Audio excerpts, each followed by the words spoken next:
आज हम वसंत पाठ्य पुस्तक का 16वां पाठ पढ़ने जा रहे हैं और उस पाठ का नाम है वन के मार्ग में, जो गोस्वामी तुलसीदास जी ने लिखी हुई है। और ये एक सवैया है। क्या है सवैया? का अर्थ होता है छंद। जैसे एक रिदम होता है ना बच्चों, हर एक इसमें एक पैटर्न होता है, उस तरह का एक रिदमिक ये है। जैसे दोहे 2 लाइन का होता है, छंद जो है वो 4 लाइन का होता है और उसमें एक अलग रिदम रहता है, तो उसको पढ़ने की रीति भी अलग रहती है। वो हम अभी आगे देखेंगे। यह तुलसीदास जी के कवितावली की गई है और तुलसीदास जी बहुत बड़े भक्त हैं, राम भक्त हैं।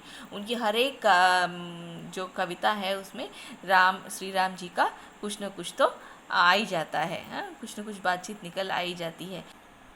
कई माता जो हैं वो आदेश देती हैं कि श्री राम 14 वर्ष वो वनवास में रहें, वनवास करें। ऐसा वो आदेश देती हैं ताकि उनका जो बेटा है भरत वो राज दरबार संभाल सके।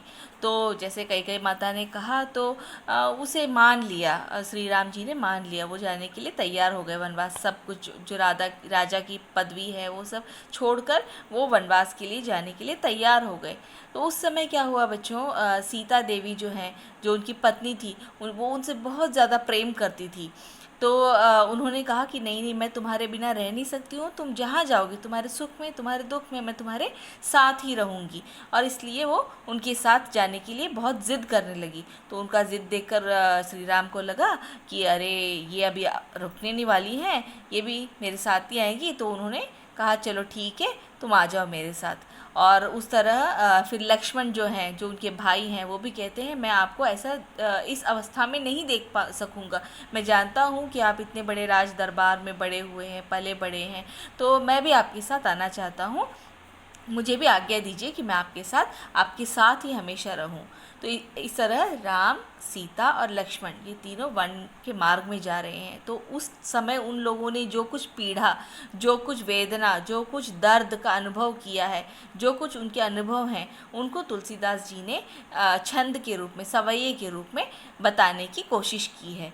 तो चलिए देखते हैं पहला छंद। ये सवैया गा कर सुनाती हूँ। पुरते निकसी रघुबीर बधु, धरि धीर गए मग में डगद्वे।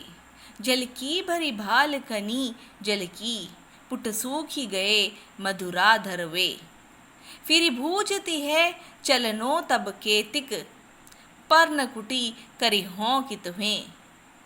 तिय की लखी आतुरता पिय की, अखियाँ अति चारु चली जलज्वे।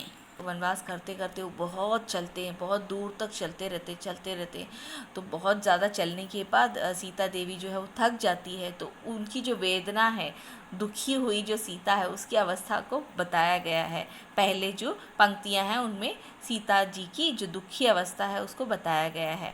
तो तुलसीदास जी कहते हैं कि चल चल कर वो बहुत थक गई है और उसके पसीने आ रहे हैं। वो पसीना से हटाकर बहुत दुखी होकर श्री राम जी से पूछ रही हैं है बहुत ज़्यादा धूप है और जिसकी वजह से वो पसीना टपक रहा है और उसके होंठ जो हैं वो होंठ भी ड्राई हो गए, सूख गए हैं। और कितनी दूर हमें चलना है? आप कब पत्तों की कुटिया बनाओगे? पत्ते जो होते हैं ना, पत्तों से कुटिया बनाते हैं। जैसे हम लोग यहाँ पे नारियल के पेड़ की कुटिया बनाते हैं ना, नारियल के पेड़ की जो डंठल हैं उनको लेकर हम कुटिया बनाते हैं ना, उसी तरह उन्होंने पूछा कि पत्तों की हम लोग कब कुटिया बनाएंगे जिसके अंदर हम रह सकें, छाया मिले और आराम कर सकें। इस प्रकार व्याकुलता से जब उन्होंने श्री राम जी से पूछा तो श्री राम जी के जो सुंदर आँखें हैं, देखो विशेषण बताया है, आँखें कैसी हैं? सुंदर हैं। तो सुंदर आँखों से आंसू टपकने लगे।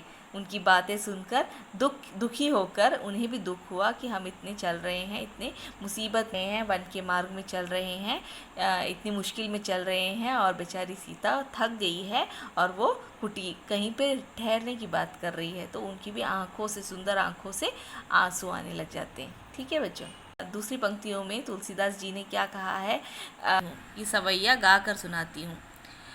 जल को गए लखनु हैं लरिका परिखो, पिय छाह खरीक हैं ठाड़े।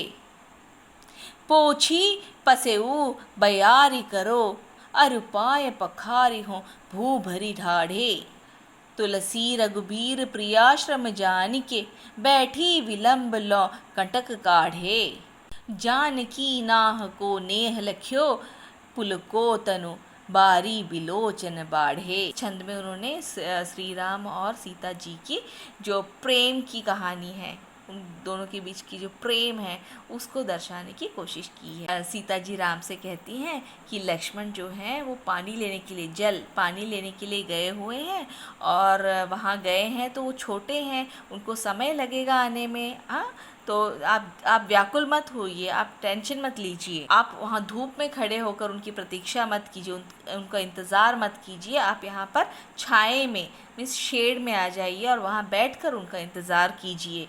और आपका पसीना पोंछने के बाद मैं आपके जो चरण हैं, कैसे चरण बताए हैं, गरम तपे हुए, क्योंकि इतना चले हैं ना और धूप में चले हैं, तो इतना तपा हुआ एकदम गरम जो पैर है, चरण है, उसको मैं धो देती हूँ, उसको मैं साफ़ कर देती हूँ और धो देती हूँ। तुलसीदास जी कहते हैं कि पत्नी की इस व्याकुलता और इस प्रेम को देखकर, वो सुनकर उन्हें इतना अच्छा लगा, तो वो ऐसे सुनते रहे और उनके पैर के जो कांटे हैं, कांटे लगे हुए थे ना उनके पैर में, पूरे चल के आए थे, तो वो कांटे वो धीरे धीरे बैठकर निकालते रहे, तो उन्हें पता भी नहीं चला। उतनी अच्छी बातें वो उनकी जो पत्नी है, धर्म पत्नी है सीता, वो बोल रही थी। इस तरह से राम ने प्रेम से उन्हें देखकर सारी बातें बता दी, तो अपने प्रति प्रेम के कारण सीता के आँखों से आंसू, सुंदर आँखों से आंसू टपकने लगे। श्री राम जी प्रेम से सीता जी को देख रहे थे, उनकी बातें समझ रहे थे, उससे क्या हो गया, सीता जी भी बहुत ज़्यादा खुश हो गई और उनकी जो सुंदर आँखें हैं उन आँखों से आंसू टपकने लगे। यह शब्द जो है वो पढ़ना कठिन है क्योंकि वो ब्रजभाषा में लिखा गया है, लेकिन बहुत ही सुंदर पंक्तियाँ हैं और आपको बड़े पसंद आया होगा, ऐसे विश्वास करती हूँ। ठीक है बच्चों, अगली कक्षा में फिर मिलेंगे एक नए पाठ के साथ। धन्यवाद बच्चों।